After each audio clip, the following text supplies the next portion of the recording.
fait, en me rapprochant, je lui ai saisi le cou avec mon sweat, c'est 35 degrés. Et en fait, il s'est débattu, il s'est libéré tout seul, et puis après, il a décollé. C'était assez...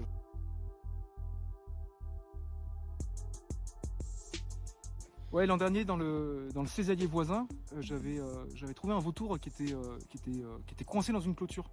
Donc il avait les rémiges qui étaient enroulées sur le fil de la clôture.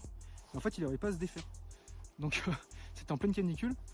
Donc j'ai passé un petit coup de fil à la LPO pour savoir s'il y avait des gens qui pouvaient venir m'aider, parce que quand on est tout seul, c'est un peu compliqué de gérer un oiseau de 3 mètres. 2,80 m, et j'ai réussi à joindre personne. Forcément, c'était un dimanche après-midi, ça a rajouté un peu de piment. Donc je suis retourné à la voiture et j'ai récupéré un sweat pour pouvoir me protéger les bras, parce que même s'il n'est pas équipé avec ses serres pour lacérer comme l'aigle, les serres des vautours, c'est des espèces d'ongles, ils peuvent pas cisailler. Okay. Et donc j'ai récupéré un sweat quand même pour me protéger si jamais il me griffait ou autre, parce que bon, ça reste un animal sauvage, j'ai pas envie de choper des maladies. Bactéries quoi. Des bactéries, oui, forcément.